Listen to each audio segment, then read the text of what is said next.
초등학교 3학년짜리 아이가 이제 숙제를 하다가 엄마 나 좀 유튜브 조금 5분만 볼게 하고 유튜브를 봤어요.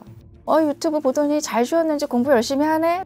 그런데 그거는 가짜 집중력이에요.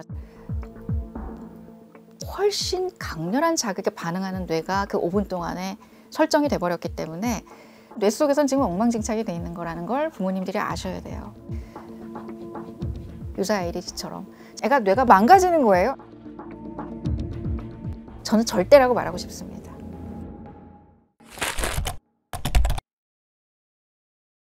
쇼츠를 해보면은 이제 재핑 하잖아요. 네.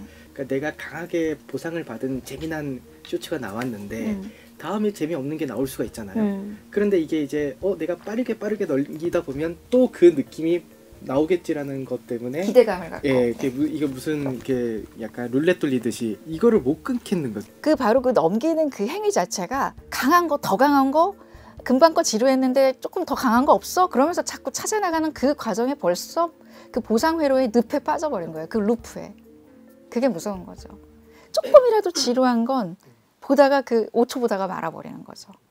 저도 그냥 뭐 SNS 좀 볼까 하고 들어왔다가 순식간에 그 쇼츠의 그 늪에 빠져가지고 저도 모르게 정말 수십 분을 보고 있는 저 자신을 발견할 때 너무 약간 화도 나고 창피하기도 하고, 내가 명색이 소아정신과 의사인데 이거를 통제 못하고 제가 왜 계속 이러고 보고 있지?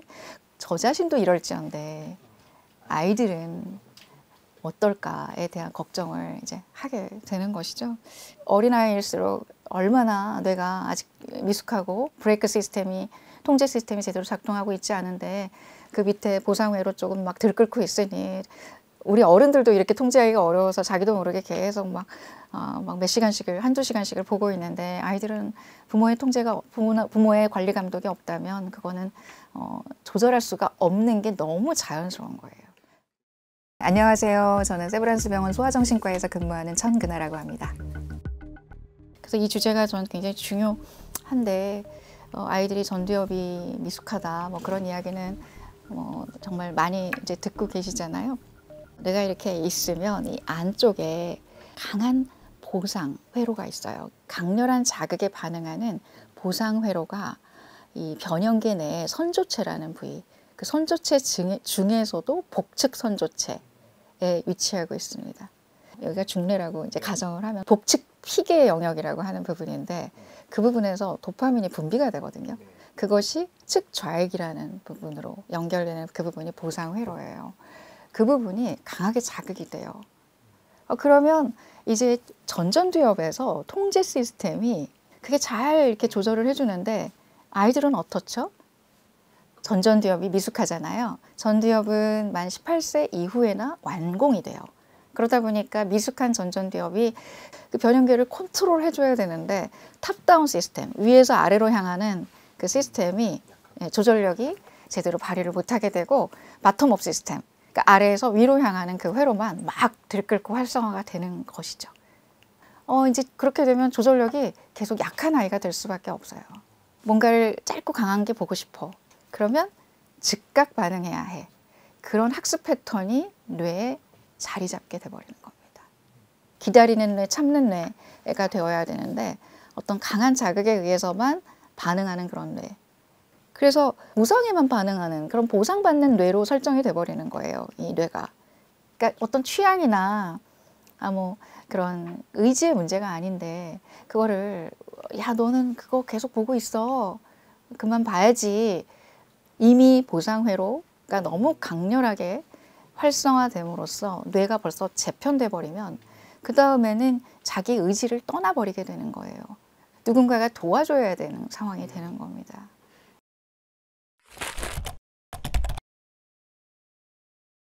어떤 아이들이 집중력도 없고 되게 산만한 친구인데 쇼츠만 보면 집중력을 그렇게 좋은 것 같아요. 이 집중력은 집중력이 좋은 거예요? 아니면 약간 가짜 집중력? 가짜 집중력이에요. 정확합니다. 집중력이 아니에요. 그거는 보상회로예요. 보상회로가 반응하고 있는 거예요. 즉각 반응. 하고 싶은 욕구를 즉각 충족하는 거는 집중력이 아니에요.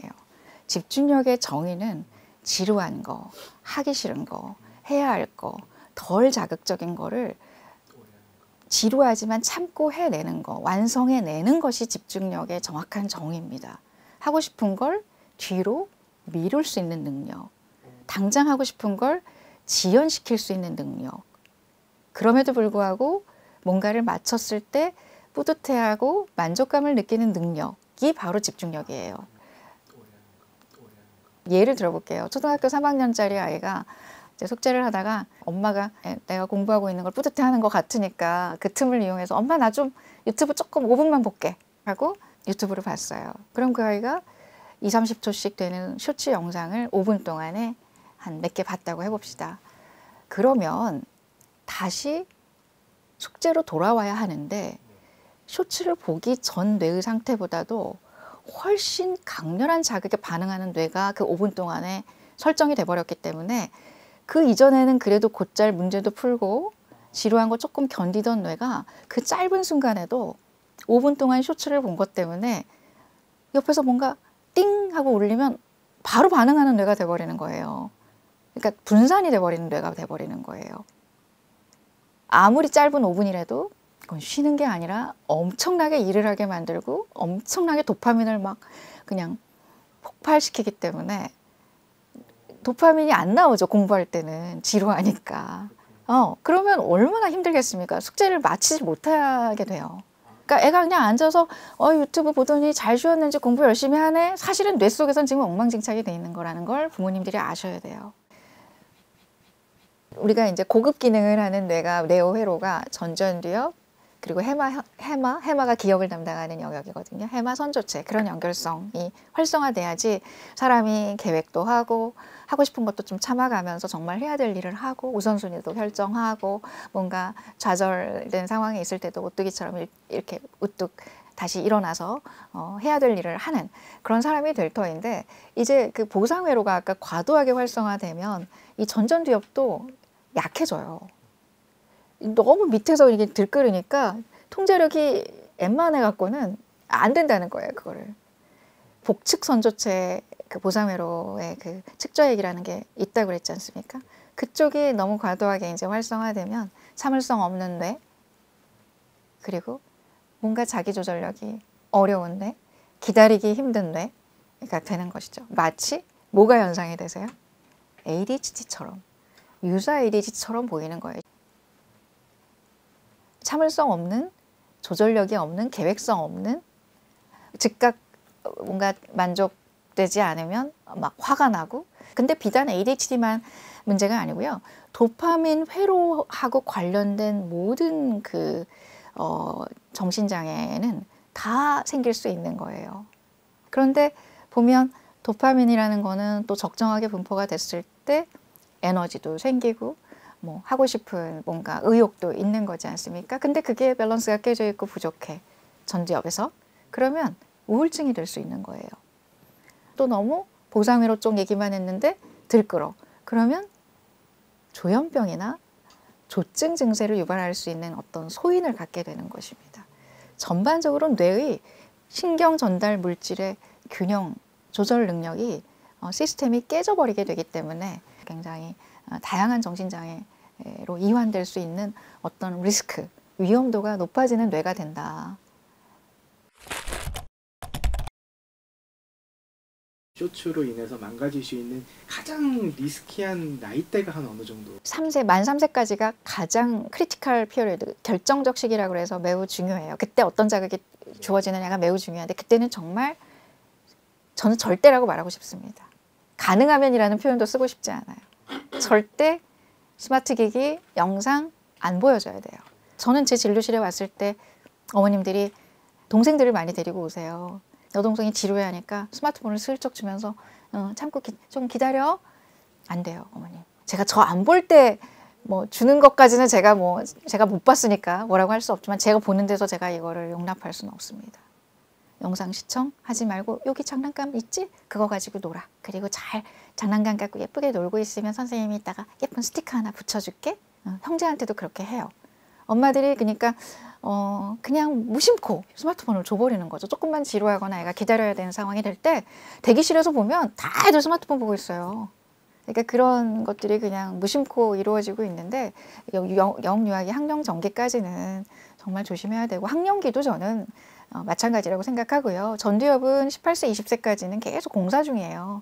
통제 능력, 브레이크 시스템은 계속 작동이 안 되는 상태에서 엑셀만 계속 신형으로 계속 갈아 끼우고 있는 시기인 지금 뇌가 되고 있고 환경이 그렇게 만들고 있는 겁니다. 아이들의 뇌를. 애가 너무 지루해 하잖아요. 장난감 하나를 줬는데도 이게 재미없는 그걸로 그래도 시간을 보내는 게 더 낫다는. 당연하죠. 지금 그 얘기 계속 한 거잖아요. 네네. 재미없는 걸 견디게 해라. 왜 부모님들은 애가 재미없어 하는 걸 힘들어하죠? 전국에 있는 우리 부모님들이 죄책감에 빠져 있는 것 같아요. 아이를 재미없게 하면 아이한테 미움받을까 봐 겁을 내는 것 같아요. 재미없게 하는 걸 두려워하지 마세요. 심지어 좌절도 일부러 시키라고 하는 판인데 재미없는 게 무슨 대수라고. 네. 재미없는 걸 견디게 하라. 병원이. 그리고 그거를 끝까지 해냈을 때 그 완수의 기쁨을 애가 맛보게 하라. 왜 그 좋은 경험을 안 시켜줍니까? 하고 나면 다 좋을 거를 그 착수하기까지가 너무 힘들고 애가 또 툴툴거릴까 봐 애에 대한 죄책감 때문에 애하고 싸우기 싫으니까 그냥 하고 싶은 거 그냥 하게 해주고 뇌가 망가지는 거예요. 애 하고 싶게 즉각해주면요. 그냥 애가 뇌가 망가지고 있다고 생각해 보세요. 이 순간 얼마나 끔찍해요. 그냥 쇼츠에서 막 빠르게 넘기기 바쁘지. 그러니까 이게 환경이 뇌를 바꾼다니까 저는 참 걱정이에요. 그래서 그러니까 애들 뇌는 지루한 건 견딜 준비가 돼 있습니다. 지루한 걸 견딜 준비가 되어 있다. 제가 부모한테 혼날 준비도 되어 있다는 말 자주 쓰는 말이거든요. 아이들은 통제당할 준비가 되어 있다.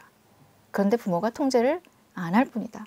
아이한테 약간 핀잔을 들어도 그걸 견디고 그럼에도 불구하고 엄마의 주관을 잃지 않고 해내는 부모가 요새 많지가 않아요.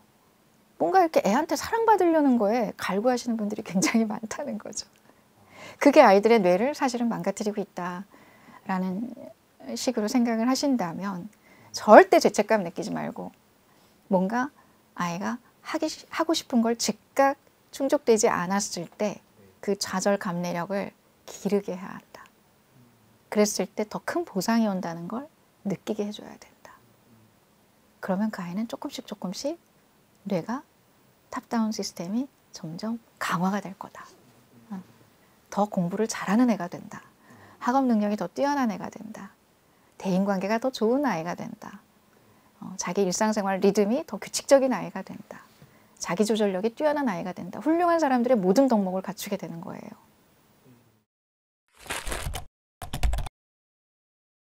그럼 쇼츠 중독이 ADHD뿐 아니라 자폐의 원인이 될 수도 있을까요? 그 자폐 스펙트럼 장애라는 신경발달 장애는 사람한테 큰 관심이 없는 선천적인 신경발달 장애거든요.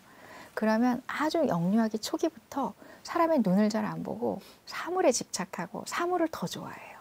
그렇다면 자폐의 원래 본질적 특성에 이런 스크린이나 미디어, 스마트 기기를 사람보다 조금 더 좋아할 가능성이 있습니다. 엄마가 잘 놀아주지 못했고 너무 스마트 기기를 많이 노출시켜서 자폐가 된다기보다 자폐적 특성이 그런 스마트폰으로 인해 엄마가 그냥 무방 관리 감독 안 하고 냅둬가지고 더 강화가 되는 것이 조금 더 맞는 이야기라는 거죠. 아이가 애초에 그런 시그널, 위험 신호를 보냈던 건데 그냥 뭐 애들 다 스마트폰 많이 보여주니까 또 거기 학습 컨텐츠도 있으니까 그냥 놔둔 거죠. 그러니까 더 강화가 돼서 온 거예요.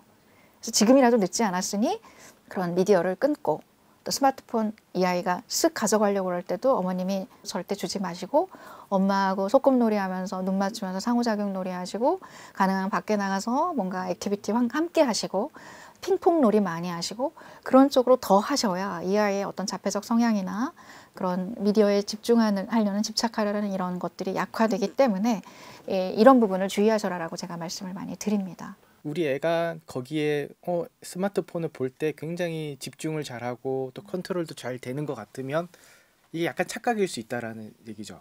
네. 그건 집중력이 아니고요. 좀 이상한 거예요. 아기 때는 특히 유아기 때까지는 이런 미디어나 사물이나 장난감 갖고 혼자 노는 것보다는 사람하고 노는 걸 더 좋아해야 되는 게 정상적인 아이들의 발달학적 모습입니다. 엄마가 일을 못해 그냥 하도 놀아달라 그래가지고 그게 정상인데 뭔가 애가 늘 혼자 놀고 혼자 뭔가를 이렇게 계속 보면서 넘기려고만 하고 엄마가 와서 뭔가 개입하고 함께 놀고 싶어 하면 안 놀고 자꾸 등지려고 그러고 그런 것들은 좋지 않은 신호 중에 하나죠. 약간 자폐 소인을 시사할 수 있는 소인이기 때문에 그런 걸 보면서 그냥 단순한 스마트 기기 시청이다라고 집중하고 있네. 아, 집중력이 좋네. 혼자서도 잘 노는 우리 순한 아이구만. 그렇게 생각할 게 아니라 애랑 눈 맞추면서 상호작용 놀이를 더 열심히 해줘야 된다라는 게 중요한 겁니다. 자폐 성향이 있는 아이가 스마트폰을 보게끔 하는 거는 거의 고속도로를 부모가 깔아주는 그렇죠. 네, 맞아요. 네. 고양이한테 생선을 맡기고 참으라는 건데 그거는 안 되는 거고 애들이 조절할 수가 없거든요. 그러니까 아예 그걸 자극을 주지 않아야 돼요. 너무 쉽게 빠져들면 거의 10배, 100배 수준으로 빠져들어요. 자폐적 아이들은 상호작용을 싫어하니까 사물로 빠져들고 ADHD 아이들은 조절력이 떨어지니까 자극적인 걸 더 추구하니까 빠져들고 그 두 가지로 그렇게 이해하시면 돼요. 그래서 자극 추구형의 기질이 있어요, 아이들이. 근데 그 자극 추구형의 기질의 아이들은 약간 향후에 그때 ADHD라고 진단할 수는 없으나 향후에 ADHD로 이어질 포텐셜, 위험도가 있는 아이이기 때문에 그런 아이들한테는 더더욱 이런 미디어라든지 스마트 기기라든지 이런 쇼츠라든지 이런 것들은 정말 철저하게 차단하셔야 됩니다. 상호작용을 많이 해주면 그 사회성 회로가 강화되면서 자폐 정도가 좀 심한 아이가 조금 약해질 수 있어요. 나이가 어릴수록 아이들의 뇌는 어떤 자극이 들어오냐에 따라서 뇌가 다양하게 재편이 됩니다. 즉, 제가 경험 기반, 경험 기대형 뇌 가소성이라는 말씀을 과거에 드렸던 적이 있은 것 같은데요. 경험이라는 건 여기서 자극이라고 바꿔도 돼요. 어떤 자극을 아이가 받느냐에 따라서 뇌가 어떤 회로는 활성화되고 또 불필요한 회로는 제거가 돼요. 가지치기를 한다 그러죠. 그래서 뇌가 바로 효율적으로 성숙해져 가는 과정인데 그래서 조기 교육 때도 얘가 기대한 자극이 이게 아닌데 학습적인 게 들어오면 뇌가 망가진다. 뭐 해마가 망가지고 막 그런 얘기 했잖아요. 약간 같은 거예요. 그러니까 애가 지금 받아야 될 자극은 엄마하고의 눈맞춤, 상호작용, 어떤 오프라인 상에서의 액티비티, 스마트 기기나 그런 온라인 상에서의 매체에서 접한 그런 컨텐츠를 실제 세계하고 연결짓는 능력이 안 돼 있는 뇌입니다. 그게 될 수가 없는 뇌예요. 영유아기에는. 그런데 컨텐츠를 보면 뭐 영어를 잘할 거야. 뭘 수학을 빨리 배울 거야. 컨텐츠에 좋은 컨텐츠가 나보다는 나을 것 같으니까 엄마는 설거지하고 있고 애는 스마트 기기 딱 앞에 앉아가지고 이렇게 보게 해. 절대 그거를 아이가 정말로 제대로 된 뿌리 깊은 학습으로 가지가 않아요. 그걸 가지고 엄마가 함께 해줬을 때 그게 효과적인 겁니다.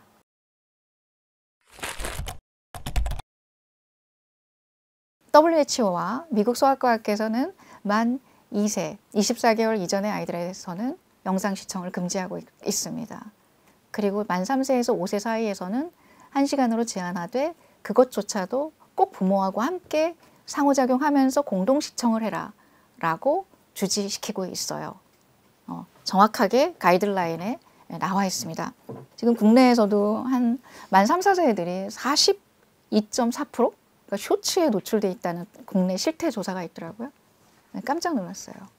아기가 무슨 뭘 쇼츠만 골라서 보려고 그랬겠습니까? 아이들의 그 영유아기의 뇌 상태는 뭔가를 이해할 수 있는 뇌라기보다는 되게 감각적으로 반응하는, 감각적으로 받아들이는 뇌예요. 근데 그게 무슨 뜻이야? 알아보려고 하지도 않은 채 어떤 특별한 이해 없이 모방하는 그런 시기. 그래서 그때의 시기는 메타인지가 전전두엽의 가장 중요한 기능 중에 하나인데 메타인지는 이게 무슨 뜻이지? 지금 내가 들은 게 뭐지? 내가 들은 뜻의 정말 이 진정한 의미는 뭐지? 그런 걸 생각할 수 있는 연령이 아니거든요. 영유아기는 정말 어른들이 좀 나쁘게 사용하는 그런 말까지도 무조건 무분별하게 배워가지고 아이들이 말을 할 때 부모가 깜짝 놀라서 너 어디서 그런 말 배웠어? 그런데 사실은 엄마가 그 감독 안 하신 거거든요. 그래서 이때 부모의 역할은 어떤 컨텐츠를 가지고 아이가 그냥 그거에 일방향적으로 노출되게 하지 마시고 그걸 소재로 함께 이야기를 나누면서 그걸 도구화해서 상호작용을 시도하셔야지 아이가 혼자 그냥 보고 있어 그렇게 하고 엄마는 딴 일 하신다거나 관리 안 하시고 감독 안 하시고 그러시면 안 된다. 그러니까 어떤 중요한 시기 만 3세 이전에 아이가 제대로 된 상호작용 자극도 못 받고 엄마하고 오프라인 어떤 액티비티도 제대로 못하고 그냥 순전히 뭐 쇼츠 중독, 무조건 조기 교육 이런 학습적인 자극에만 노출된 아이들의 뇌가 향후에 더 비가역적인 뇌가 될 수 있다는 거죠. 돌아오기가 힘든. 캐나다에서 시행한 코호트 연구라는 거는 전향적으로 종적으로 관찰한 연구거든요. 유아기 때 그런 스마트 기기나 어떤 스크린 타임이 노출 시간이 많으면 많을수록 10대 청소년이 됐을 때 학습 성취도와 학업 적응 능력이 비례해서 떨어진다 라는 연구 결과를 발표를 했습니다. 어떤 부모는 스크린을 통해서 학습시키려고 요새 또 우리 부모님들 교육열이 너무 대단하고 조기에 뭔가 좋은 영유아 미디어 콘텐츠가 많으니까 거기에 노출해서 공부 잘 시키려고 한 건데 효과는 반대인 거죠. 10대의 학업 성취도라든지 학업 적응 능력은 더 비례해서 낮아진다. 스크린 타임에 비례해서 낮아진다. 그래서 꼭 공동 시청을 해라. 1시간 이내로 유아기 아이들은 특히 그것이 제가 말하고자 하는 핵심 내용이 되겠습니다. 혹시 최근 부모들의 늦은 출산과 맞벌이로 인해서 이 아이들과 시간을 보내지 못하는 게 혹시 유아 ADHD에 영향이 있는 건가요? 실제로 이제 부모의 고령화는 모든 신경발달 장애 그 유병률의 증가하고 연관이 있다라는 연구 결과는 있어요. 뭐 그게 단순히 산모의 노산 나이 그것뿐만이 아니라 아버지들의 나이도 점점 올라가고 있고 정자의 노화 뭐 이런 것도 다 연관이 있습니다. 물론 사회적인 대중의 인식률 뭐 너도 나도 요새는 옛날에 ADHD가 뭔지도 몰랐는데 이제는 뭐 약자 무엇의 약자인지까지 다 알고 계시는 형국이고 여러 가지 드라마나 미디어의 영향으로 이제 상당히 많이 인식도가 올라가게 되면서 유병률이 증가하게 되는 거죠. 그다음에 부모의 맞벌이가 과연 ADHD 그 유병률의 증가를 가져올 수 있느냐라는 이야기는 사실 유사 ADHD 같은 거라고 저는 생각하는데요. 아까도 말씀드렸지만 정서사회성 회로가 영유아기에 제대로 그런 상호작용 결여라든지 충분한 자극이 주어지지 않으면 탑다운 시스템을 망가뜨려서 전두엽 기능의 조절 능력을 약화시켜서 마치 유사 ADHD처럼 참을성이 없는 뇌, 또 인내심이 없는 뇌, 계획을 잘 못하는 뇌, 뭔가 작은 지루한 자극을 못 견디는 뇌, 지루한 과제를 못 견디는 뇌 그렇게 될 수 있다라는 거죠. 또 너무 허용적이에요. 아이한테 싫은 소리를 못하는 거야. 하루 종일 엄마가 밖에 있다가 들어오니까 밤에라도 애가 하고 싶은 거 해줘야 될 것 같고 물질로 보상해 주려고 하는 거죠. 미안하니까. 그게 아이로 하여금 통제력을 잃게 만든다는 거죠. 그래서 아이의 관리 감독을 철저하게 하는 것을 두려워하지 않으셔야 되고 정말 그게 필요한 시기에는 제대로 해주는 게 부모로서의 역할이고 그게 아이를 사랑하는 것인데 반대로 하고 계신 분들이 이제 맞벌이 중에 있으시더라. 그래서 이제 맞벌이들 오시면 어머님, 아이는 엄마가 일을 하는 거에 대해서 자랑스러워하고 절대로 엄마를 미워하지 않습니다. 그리고 어머님이 뭔가 통제하려고 뭔가를 시도했을 때 아이는 그걸 받아들일 준비가 되어 있고 그럴 때 더욱더 엄마가 나를 더 신경 써주고 있구나. 나를 더 관리해주고 있구나 라고 생각해서 고마워하는데 그냥 하고 싶은 대로 다 하게 해주고 먹고 싶은 대로 다 먹게 해주고 그래서 소화 비만도 맞벌이 부부에서 너무 그득그득 먹을 거 많이 쌓아놓고 가시니까 아이가 막 무분별하게 과자에 뭐에 막 라면 끓여 먹고 통닭 시켜 먹고 그러고서는 엄마는 뭔가 애한테 해줬다는 생각으로 뿌듯해하고 애가 막 몇십만 원짜리 사달라고 그러면 막 즉각 쿠팡에서 주문해가지고 막 즉각 사주고 이러시지 말라는 거죠. 이런 것들이 아이가 뭔가 갖고 싶은 걸 좀 기다렸다가 나중에 받거나 하고 싶은 걸 좀 참는 능력을 더 이렇게 약화시켜서 마치 유사 ADHD처럼 전 국민의 모든 뇌가 참을 수 없는 뇌로 만들어지고 있는 게 아닌가라는 생각이 있습니다.